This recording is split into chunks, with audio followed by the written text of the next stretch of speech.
एणिकी राज्य में बदली जीव शिक्षार ढांचा सरकार आनिले बड़ खुशी खबर।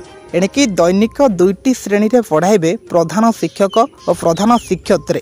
कौन रही संपूर्ण खबरटी जानने को वीडियो को शेष पर्यंत देखूँ। चैनल को नुआ आसले चैनल को सब्सक्राइब करूँ।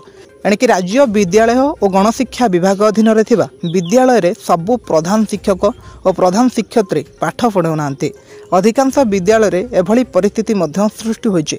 प्रधान शिक्षक पाठ पढ़ाइबा बदल में प्रशासनिक कार्य करुथिबारु पाठ पढ़ारू दूरे रहउछन्ति। विभागर अधिकारी क्षेत्र परिदर्शन बेले एभली स्थिति सृष्टि होइतिबा देखिबाकु मध्य मिलुछि।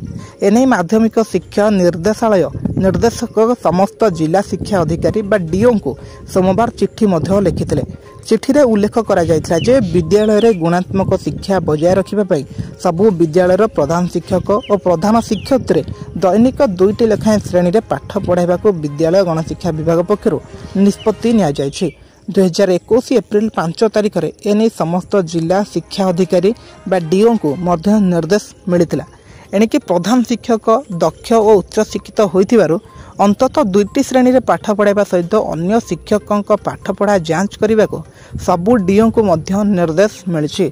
एबे पुनर्बार 2021 रे एही निर्देशनामा कार्यकारी करने को निर्देश मध्य दिया जाइछे। एणिकी प्रत्येक विद्यालय प्रधान शिक्षक अंततः पक्षे दैनिक 2टी श्रेणी रे पाठ पढ़ाइबे। एही नियम को कार्यकारी करने को एणिकी सबू जिला शिक्षा अधिकारी को निर्देश मध्य मिल सारी।